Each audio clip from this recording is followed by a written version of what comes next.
আমি জনাইছিলো এতিয়া মাথৰি বৰ্তমানে পাও অৱস্থা মানে 20 মিটাৰ 30 মিটাৰ মান জায়গা আছে। এই খৰানত ভাঙি 50 বিঘা নালে 100 বিঘা মান মাটি ইতিমধ্যে এই এসপ্তাহ 15 দিনত ভাঙি ওচৰ একেবাৰে চপাইছে। মাত্ৰ 20 মিটাৰ মান 30 মিটাৰ মান জায়গা আছে। এতিয়া মাথৰি এতিয়া 400 কোটি টকা যে নিৰ্মাণ কৰিছে কাম কৰি আছে সেইটো টিকিব লাগিব। আৰু যদি এতিয়া যদি এই খৰানত যদি কামটো নকৰে মাথৰি বৰ্তমানে এইবাৰ এই খৰানতে ইতিমধ্যে লৈ যাব। এই শিঙিমাৰি খোলমাৰি মাজত জয়ত মিয়াৰ সন্মুখত ঘৰৰ সন্মুখত গৰাই যিটো চপাইছে ৰূপ লৈছে এবাৰ মাথৰি বৰ্তমানে নীতিকে। আমি অফিচলৈ গৈছিলোঁ, গৈ পেলাই SDOক নিজে জনাইছোঁ বোলে ছাৰ এনেকৈ অৱস্থা। তেওঁলোকৰ অফিচৰ পৰাতো কোনো অহা নাই চোৱা নাই। আমি ওচৰৰ মানুহ গৈ পেলাই জনাইছোঁ এতিয়া যদি খৰান বতৰত আপোনালোকে কামখিনি নকৰে মাথৰি বৰ্তমানে পাও অৱস্থা হৈ গৈছে। আপোনালোকে কি কয় কাম হ'ব না নহ'ব? তেওঁলোকে কৈছে কাম হ'ব, মানে এতিয়া ওপৰৰ পৰা অৰ্ডাৰটো যদি দিয়া নাই আমি কেনেকৈ কি আমাৰ কাম কমপ্লিট আমি কৰি ৰেডি কৰি ৰাখিছোঁ বুলি কৈছে। দায়খৰা মন্তব্য দি আপোনালোকৰ পৰা আঁতৰি গৈছে। দায়খৰা মন্তব্য দি পেলাই আমাৰ পৰা আঁতৰি যি গৈছে আজি পৰ্যন্ত গৰাই সহায় মানে মাথৰি লওঁ অৱস্থালৈ আজিলৈকে কোনো খবৰ খাতি নাই। স্থানীয় বিধায়কে খবৰ খাতি লৈছে নে? স্থানীয় বিধায়কে আজিলৈকে খবৰ খাতি এতিয়ালৈকে ইমানলৈকে জেগা যে মাথৰি পাও অৱস্থাকে আজিলৈকে খবৰ খাতি একো লোৱা নাই। এই বিষয়ে স্থানীয় বিধায়কক কি ক'ব?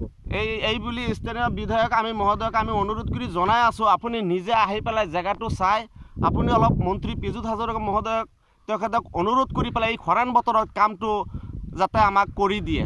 দক্ষিণ চতিয়া এলেকাৰ ৰাইজৰ নহ'লে 12 চনতকৈ অধিক ভয়ংকৰ পৰিস্থিতি বেয়া হ'ব।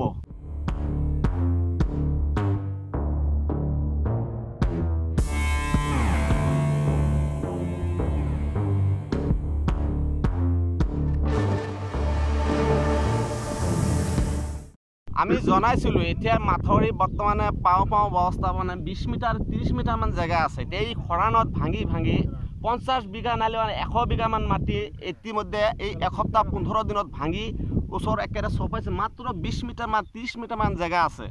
এতিয়া মাথৰি এতিয়া 400 কোটি টকা যে নিৰ্মাণ কৰিছে কাম কৰি আছে সেইটো টিকিব লাগিব।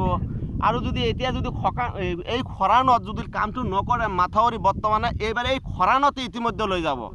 এই শিঙিমাৰি খোলমাৰি মাজত জয়ত মিয়াৰ সন্মুখত ঘৰৰ সন্মুখত গৰাই যিটো চপাইছে ৰূপ লৈছে এবাৰ মাথৰি বৰ্তমানে নীতিকে। আমি অফিচলৈ গৈছিলোঁ, গৈ পেলাই SDOক নিজে জনাইছোঁ বোলে ছাৰ এনেকৈ অৱস্থা। তেওঁলোকৰ অফিচৰ পৰাতো কোনো অহা নাই চোৱা নাই। আমি ওচৰৰ মানুহ গৈ পেলাই জনাইছোঁ এতিয়া যদি খৰান বতৰত আপোনালোকে কামখিনি নকৰে মাথৰি বৰ্তমানে পাও অৱস্থা হৈ গৈছে। আপোনালোকে কি কয় কাম হ'ব না নহ'ব?